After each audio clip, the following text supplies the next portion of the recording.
தாக்குதலுக்கு ஒப்புதல் வழங்கிய நெதன்யாகு வெடித்து சிதறிய பேச்சர்கள். குறிவைக்கப்படும் ஈரான் அணுசக்தி நிலையங்கள் வெளியான தகவல். மனிதர்கள் வாழ புதுக்கிரகம் விஞ்ஞானிகள் தெரிவிப்பு. ஐநா தூதராக எலிஸ் டெபானிக் ட்ரம் அதிரடி. ஹசரங்கவிற்கு பதிலாக துஷாந்த கேமந்த கிரிக்கெட் வட்டாரம் தெரிவிப்பு.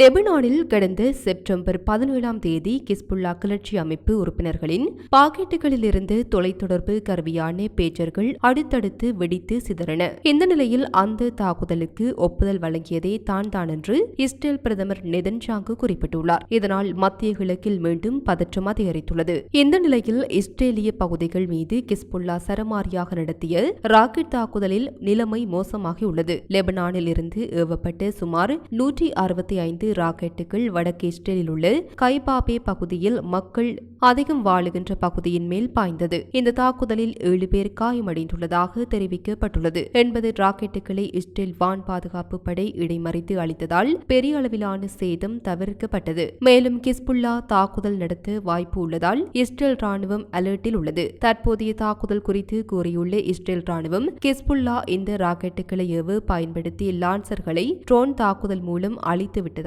குறிப்பிட்டுள்ளது.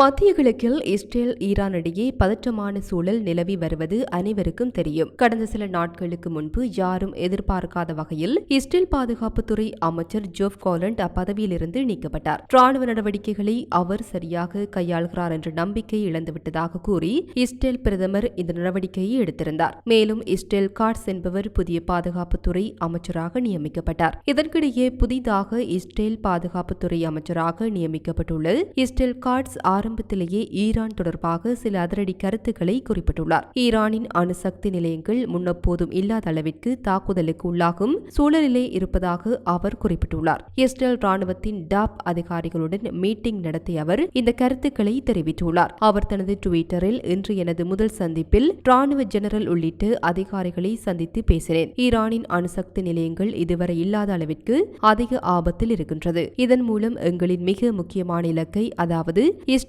இருப்புக்கு அச்சுறுத்தலாக இருப்பதை அகற்றும் வாய்ப்பு உருவாகியிருக்கிறது என்று பதிவிட்டுள்ளார்.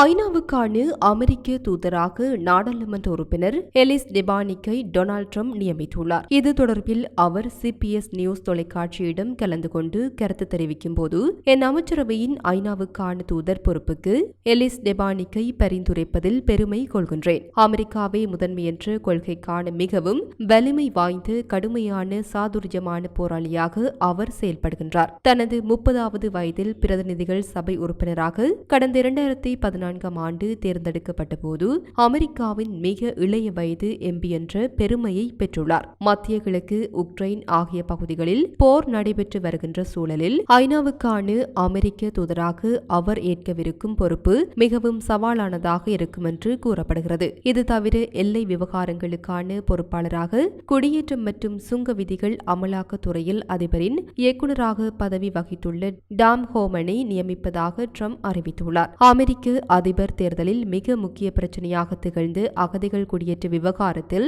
டொனால்ட் ட்ரம்பின் மிக கடுமையான கொள்கைகளை அமல்படுத்துவதற்கு டாம் ஹோமன் மிக சரியான நபர் என்றும் கூறப்படுகிறது. இந்த விவகாரத்தில் தீவிர நிலைப்பாட்டை கொண்டுள்ள அவர் அகதிகள் வரத்தை கட்டுப்படுத்துவதற்காக அவர்களுடன் வரும் குழந்தைகளை தனியாக பிரிக்க வேண்டும் என்பதை வலியுறுத்தி வருபவர். அகதிகளுக்கு அடைக்கலம் அளிக்க கோரும் அரசியல்வாதிகளை குற்றவாளியாக அறிவிக்க வேண்டும் என்று அவர் கூறியதும் நினைவு கூறத்தக்கது. 3 போட்டிகள் கொண்ட ஒருநாள் தொடரை ஆப்கானிஸ்தான் அணி 2-1 என்ற கணக்கில் வெற்றி கொண்டுள்ளது. மேலும் தெரிய வருகையில் ஆப்கானிஸ்தான் மற்றும் பங்களாதேஷ் அணிகளுக்கு இடையிலான 3வது ஒருநாள் சர்வதேச கிரிக்கெட் போட்டியில் ஆப்கானிஸ்தான் அணி 5 விக்கெட்டுகளால் வெற்றி பெற்றுள்ளது. நாணய சுழற்சியில் வெற்றி பெற்று முதலில் துடுப்படுத்தாடிய பங்களாதேஷ் அணி நிர்ணயிக்கப்பட்டு 50 ஓவர்கள் நிறைவில் 8 விக்கெட்டுகளை இழந்து 244 ஓட்டங்களை பெற்றுக் கொண்டது. இதனை அடுத்து 245 எனும் வெற்றி இலக்கை நோக்கி பதிலளித்தாடிய ஆப்கானிஸ்தான் அணி 48.2 ஓவர் நிறைவில் 5 விக்கெட்டுகளை இழந்த நிலையில் வெற்றி இலக்கை அடைந்துள்ளது. மனிதர்கள் வாழ தகுந்த மற்றொரு பூமி கண்டுபிடிக்கப்பட்டுள்ளதாக விஞ்ஞானிகள் தெரிவித்துள்ளனர். காலநிலை மாற்றத்தால் பூமி அதன் இறுதிக்கட்டத்தை நெருங்கி வருவதாக சிலர் கூறுகின்றனர். அந்த வகையில் விஞ்ஞானிகள் அண்மையில் ஒரு அதிர்ச்சி தகவலை வெளியிட்டனர். பூமியில் மனிதர்கள், விலங்குகள் உட்பட எந்த உயிரினமும் வாழ முடியாத நிலை ஏற்பட்டு முற்றிலும் அழிந்துவிடும். இன்னும் 250 மில்லியன் ஆண்டுகளுக்கு பிறகு பூமியில் வெள்ளம் ஏற்படும். பூமியில் மனிதர்கள் உட்பட அனைத்து உயிரினங்களும் மறைந்துவிடும். அப்போது பூமியின் வெப்பம் 70 டிகிரி செல்சியஸை எட்டும். இந்த சூழலில் எந்த உயிரினமும் வாழ முடியாத நிலை ஏற்படும் என்று குறிப்பிட்டுள்ளனர். இப்படிப்பட்ட சூழலில் வரும் காலங்களில் பூமி அழியும் நிலை ஏற்பட்டால் புதிதாக மனிதர்கள் வாழக்கூடிய புதிய கிரகம் உள்ளதா என்று நீண்ட நாட்களாக விஞ்ஞானிகள் ஆராய்ச்சி செய்து வருகின்றனர். தற்போது பூமியை போன்று புதிய கிரகம் கண்டுபிடிக்கப்பட்டுள்ளது. அதாவது பூமியைப் போலவே மனிதர்கள் வாழ்வதற்கு ஏற்ற தன்மைகளை கொண்டு புதிய கிரகத்தை அமெரிக்காவின் கலிபோர்னியா மாகாணத்தில் உள்ள கலிபோர்னியா பல்கலைக்கழகத்தின் வானியல் விஞ்ஞானிகள் கண்டறிந்துள்ளனர். பூமியிலிருந்து சுமார் 4000 ஒளி ஆண்டு தூரத்தில் இந்த புதிய கிரகம் அமைந்துள்ளது என்கின்றனர். இந்த கிரகத்திற்கு KMD 2020 PLG 0414 என்று விஞ்ஞானிகள் பெயர் வைத்துள்ளனர் என்று தெரிவிக்கப்பட்டுள்ளது. கனடாவில் தமிழ் திரைப்படங்கள் காட்சிப்படுத்தப்படும் திரையரங்கு ஒன்றின் மீது துப்பாக்கிச் சூடு இடம்பெற்றுள்ளது. இந்த நிலையில் குறித்த திரையரங்கில் ஹிந்தி மற்றும் தமிழ் உள்ளிட்ட இந்திய திரைப்படங்கள் அதிக அளவில் காட்சிப்படுத்தப்படும் என்று குறிப்பிடப்பட்டுள்ளது. குறித்த சம்பவமானது டொரண்டோவில் வுட்சைட் திரையரங்கில் இடம்பெற்றுள்ளது. அண்மைய நாட்களாக இவ்வாறான துப்பாக்கிச் சூட்டு சம்பவங்கள் பதிவாகி வருகின்றமையும் குறிப்பிடத்தக்கது. குறித்த சம்பவம் தொடர்பில் போலீசார் விசாரணைகளை மேற்கொண்டு வருகின்றனர். கஷரங்குவிற்கு பதிலாக துஷான் கேமந்து அணியில் இணைத்துக் கொள்ளப்பட்டுள்ளதாக கிரிக்கெட் வட்டாரங்கள் தெரிவிக்கின்றன. மேலும் தெரிய வருகையில் நியூசிலாந்து அணிக்கு எதிரான ஒருநாள் தொடரில் வனிது கசரங்கு விளையாட மாட்டார் என்று தகவல்கள் தெரிவிக்கின்றன. உபாதை காரணமாக அவர் தொடரிலிருந்து வெளியேறியுள்ளதாக தெரிவிக்கப்படுகின்றது.